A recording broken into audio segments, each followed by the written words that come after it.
जय श्री राधे कृष्ण भक्तों। आज हम आपको माघ मास का दूसरा अध्याय सुनाने जा रहे हैं, जिसमें राजा दिलीप और वशिष्ठ संवाद एवं मणि पर्वत का वर्णन किया गया है। व्यास जी बोले, हे राजन। राजा का वचन सुनकर बैखानस मुनि कहने लगे, अंधकार को दूर करने वाले सूर्य नारायण शीघ्र ही उदय होने वाले हैं। हे राजन, यह समय स्नान करने का है, कथा का नहीं। स्नान करके तुम अपने कुल गुरु वशिष्ठ जी से जाकर पूछो। ऐसा कह मौनी तपस्वी स्नान करने चला गया। राजा दिलीप भी वहां स्नान करके प्रसन्नतापूर्वक अपने नगर को गया। नगरवासियों ने राजा का सत्कार किया। राजा ने रनिवास में जाकर उस वानप्रस्थ ऋषि की कथा सुनाई। व्यास जी बोले, राजा रात्रि में सुख से सोया। प्रातःकाल उठकर सफेद घोड़ों के रथ पर बैठकर सफेद छत्र और श्वेत चंवर से शोभायमान आभूषण तथा सुंदर वस्त्र पहन मंत्रियों तथा अनेक प्रजाजनों सहित वशिष्ठ ऋषि के आश्रम पर पहुंचा और ब्रह्म ऋषि को प्रणाम किया। स्तुति करने पर मुनि ने अर्घ दे स्वागत कर राजा को आशीर्वाद दे आसन दिया। राजा के आसन पर बैठने पर ऋषि ने राजा से कुशलता पूछी। तब राजा ने प्रसन्न होकर अपनी कुशलता कहकर तपस्वी बैखानस के कहे हुए प्रश्न को पूछा और कहा, हे भगवान, आपके मुख से मैंने विस्तार पूर्वक आचार, दंड नीति, राजधर्म और चारों आश्रमों की क्रियाओं को सुना है। दान के विधान, यज्ञ की विधियां, व्रत की प्रतिष्ठा और श्री विष्णु भगवान की आराधना की विधि भी सुनी है। हे तपोधन, अब आप माघ स्नान के महात्म्य की विधि एवं नियम मुझसे कहिए। श्री वशिष्ठ जी बोले, हे राजन, आपने तीनों लोकों के कल्याण करने वाले, मुनि तथा वनवासियों के भी अंतःकरण को पवित्र करने वाले इस माघ स्नान के बारे में पूछा, सो सुनो। हे राजन, जो पुरुष स्त्रियों के नेत्र रूपी कटाक्षों अर्थात उनके ऋतु भोग से खंडित नहीं हुए हैं और बिना अग्नि, बिना यज्ञ, बिना कुआं आदि खुदवाए तथा बिना गाय, भूमि, तिल, वस्त्र, स्वर्ण, अन्न, घोड़ा इत्यादि का दान किए ही इनका फल प्राप्त करना चाहते हैं और त्रिसप्ताह कठिन कृच्छ तथा पराक व्रतों से अपने शरीर को बिना सुखाए इसके फल की कामना से बिना किसी यत्न के स्वर्ग प्राप्त करना चाहते हैं, तो उन्हें सदा माघ स्नान करना चाहिए। ऐसा करने से मनुष्य अवश्य ही बड़े परिवार वाला तथा राजा होता है। हे नृपश्रेष्ठ, दिव्य दृष्टि वाले महात्माओं ने कहा है कि माघ मास में यज्ञ, तप तथा दान से अनंत फल प्राप्त होता है। सकाम अथवा प्रजा के हित के लिए श्री हरि भगवान के निमित्त जो स्नान करता है उसको काया की शुद्धि, प्रीति, ऐश्वर्य तथा चारों प्रकार के फलों की प्राप्ति होती है।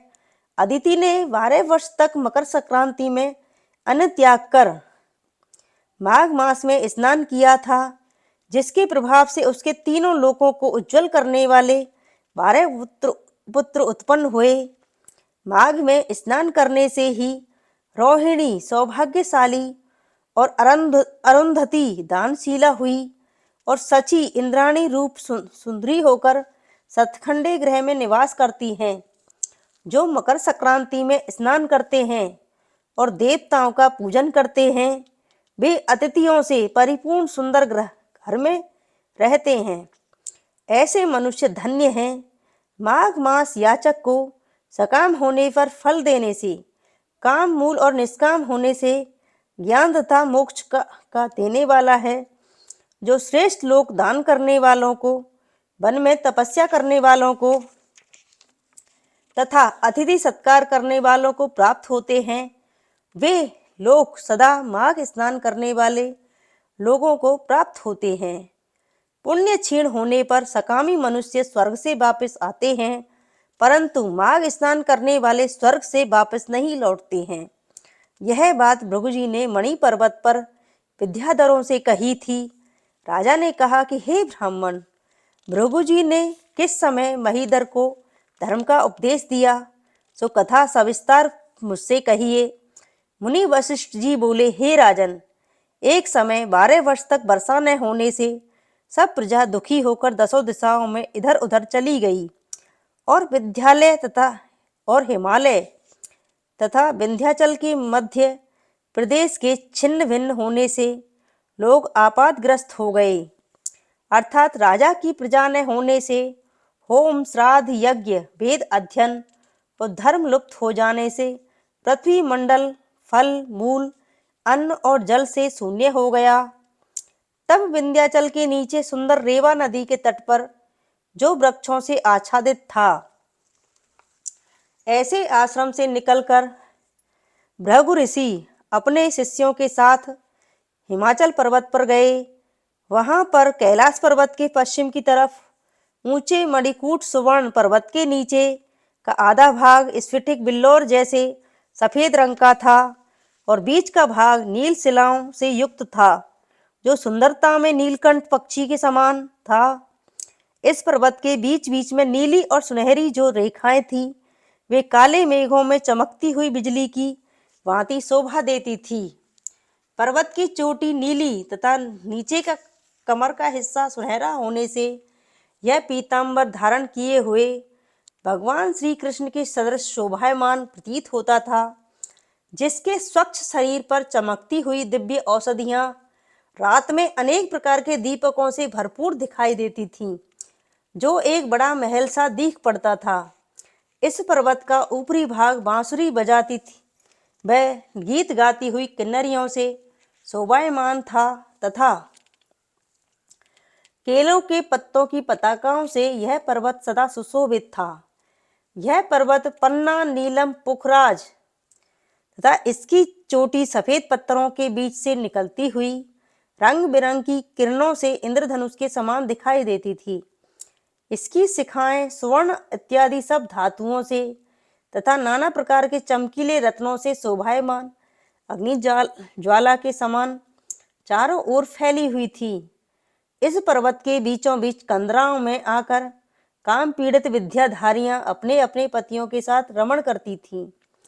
प्राणायाम करने वाले सब प्रकार के कलेशों से परे बैरागी लोग उसकी गुफाओं में दिन रात ब्रह्मा का ध्यान करते हैं। उसकी सुंदर गुफाओं में हाथों में रुद्राक्ष की माला लिए हुए आधे खुले हुए नेत्रों से सिद्ध लोग शिवजी की आराधना करते हैं। सब दिशाओं में मदार के फूलों की सुगंधी महक रही है और गिरते हुए झरनों का जल सदा सुंदर शब्द करता रहता है। जंगली हाथी अपने बच्चों के साथ पर्वत के नीचे के भाग में खेल रहे हैं तथा कस्तूरी वाले मृग और रंग बिरंगे हिरणों के झुंड वहां पर क्रीड़ा कर रहे हैं। चंवरी गाय तथा नाना प्रकार के पशु वहां क्रीड़ा करते हैं। कबूतर चकोर पपीहा इत्यादि पक्षी वहां बोल रहे हैं। यह पर्वत सदा राजहंस तथा मयूर से शोभायमान दिख पड़ता है। इसी कारण यह सुनहरी चोटी का पर्वत हेमकूट कहलाता है।